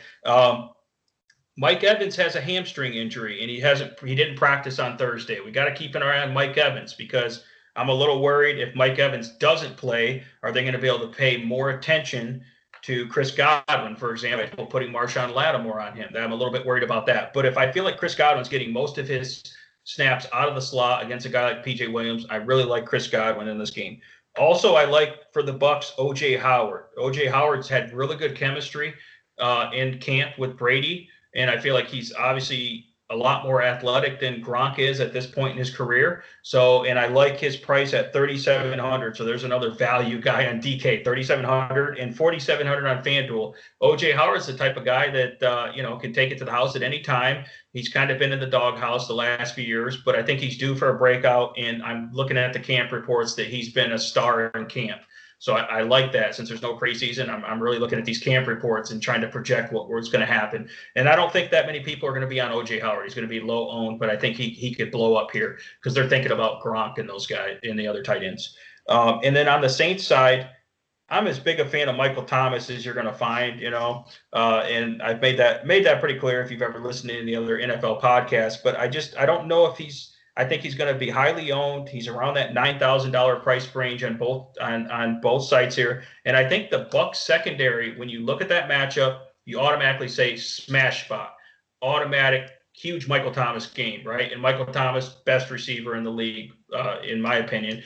So you look at that as automatically plug him in and build around him. I think it's a spot where you can fade Michael Thomas. I think that the Bucs are a better defense and a better secondary than people realize, and that they can try to limit his upside. He's still going to have a big game because he's Michael Thomas, but I don't think he's going to have a big enough game to pay off that $9,000 price tag. So that's why I'm on the fade Michael Thomas, which a lot of people aren't going to be, but I'm on that. So I'm fading Christian McCaffrey and Michael Thomas, the two biggest fantasy stars at their positions last year, which is kind of crazy, but that's where I'm at. Same thing with Alvin Kamara. I like him to have a good year this year. I just don't like him against the Bucs. They are really good. They're one of the few defenses that shut down Christian McCaffrey last year, for example. Exactly. So I just think that the Bucs defense has improved, and people are not paying attention to that. And I think that some of these defenses might be ahead of these offenses. And then on the Bucs side, this is still a new offense for them, for Tom Brady. And Tom Brady's gotten a good amount of reps, but he still hasn't had the same amount of reps as he did with the guys in New England.